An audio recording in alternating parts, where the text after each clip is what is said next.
Sciences sociales. Jean Lamarche. Jean Lamarche obtient son diplôme de baccalauréat en communication sociale en 2005 au terme d'un parcours universitaire marqué par l'implication. Son legs le plus important à la communauté ucutérienne est certainement sa participation à la mise en place du Café Bistrot, la Chasse-Galerie, haut lieu de rassemblement de l'ensemble de la communauté universitaire. Mélomane insatiable, Jean Lamarche sera animateur pour C'est Fou, la radio universitaire, tout en fondant et en assumant la gestion de la boutique Les CD de l'Oreille Cassée et en partageant ses connaissances musicales comme chroniqueur et disque jockey. Fier de ses racines trifluviennes, il s'est impliqué durant plusieurs années dans l'organisation et la gouvernance du Festivois de Trois-Rivières. Jean Lamarche est une figure connue pour son engagement, que ce soit dans les milieux culturels et communautaires.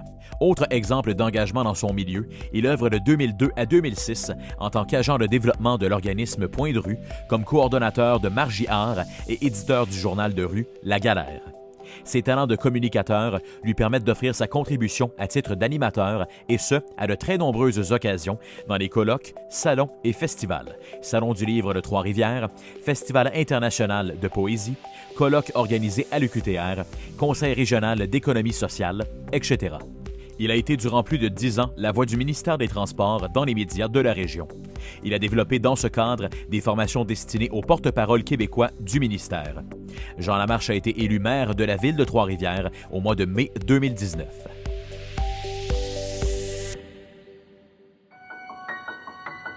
Moi, il faut savoir que j'ai eu 2 passages à l'université. Le premier était en récréologie, une année complète où j'ai apprécié, mais c'était pas fait pour moi. Ensuite, j'ai quitté pour aller vers le milieu du travail où j'ai notamment ouvert une boutique de CD avec un ami qui s'appelait Les CD de l'Oreille Cassée.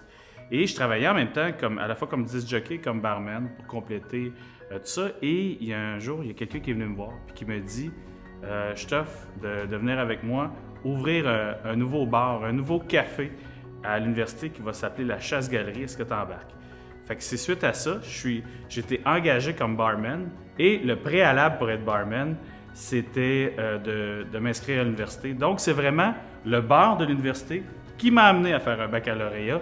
Je l'ai fait souvent en travaillant à temps plein. Puis dès que j'ai eu mon bac, un jour, moi, je cumulais des cours sans trop savoir où je m'en allais. Puis un jour, ma conjointe m'a convaincu d'y aller pour un bac. Et c'est là que j'ai choisi les sciences sociales et communication sociale. L'obtention du prix Pythagore, pour moi, écoute, c'est premièrement une grande source de fierté. Je vous dirais que 60 ou 70% de mon travail se situe au niveau du relationnel, des communications, comprendre l'autre et comprendre surtout les schémas, les modes de communication, parce qu'il en existe plusieurs. Les schémas, par exemple, qui sont ceux de la communication, ceux du lien social, je les ai utilisés en intervention où j'étais, par exemple, agent de projet au sein de l'organisme Point de rue. Je les ai utilisés aussi lorsque je travaillais dans les médias, comme à Radio-Canada, en recherche, en réalisation. J'ai utilisé beaucoup ça. Puis bien sûr, en politique maintenant. Donc, des souvenirs, j'en ai plein, des rencontres, j'en ai plein.